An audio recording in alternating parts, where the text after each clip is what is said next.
Welcome back, everybody. Today I'm going to talk about the vacuum wiper motor upgrade for the 49 to 51 Ford cars. I picked up this unit, bit of a pricey unit, but they say you can't put a price on safety, but it sure is expensive. I had this installed last summer. I reluctantly took it all apart just to be able to show everybody how this actually installs. I did have my dash in when I installed this first. It took me a couple hours because one, I hooked up the wiper arms to the transmission incorrectly, plus I was working on my back. And not a fun time when you're trying to install this, trying to get around everything behind the dash and having parts fall on your face because they're tiny, very tiny. So the kit comes with nylon bushings to have the windshield wiper arms ride on, and pretty basic install. Your only issue is, like I said, limited visibility and space to try and move around when your dash is installed. One thing I did mix up was I put the wiper arms on backwards, so I was actually reverse pattern. And anybody who's going to install this, if you have a nicely painted car and you mix up which arm goes where, you're going to have wiper arms going across your hood, and I don't want to see that happen.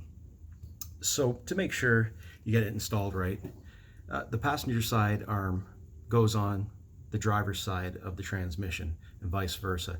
Make sure your driver's side goes on to the passenger side or the right side of the wiper motor transmission. So when it's installed, the lower arm here, upper arm here, please don't make the same mistake I did. Luckily for me, it wasn't a big deal. I'm still in the middle of restoring my car, so I didn't scratch anything, didn't hurt anything. But this kit works great. The moments that I had it running, can't complain. It does its job, and you don't have to worry about losing vacuum and having slow wipers. This is a 2-speed motor, and it's going to work well. I'm just going to reinstall this. I'm not going to show you how to do the electrical install. Pretty simple: 12-volt red wire, ground wire, and then install your switch in the dash. So that part's probably the easiest part of all this. All right. You want to make sure you do: install your ground wire. That's about the only bit of wiring I'm going to show you. The kit comes with, I'm not too sure what the size of those are, but it requires a 3/8 wrench to tighten them on, and a Phillips screwdriver number 2.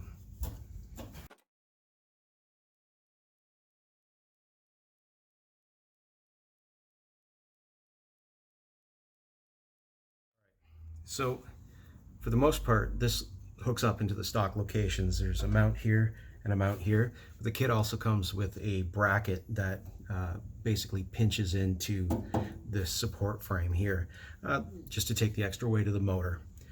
So back at it.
All right, guys, there it is installed.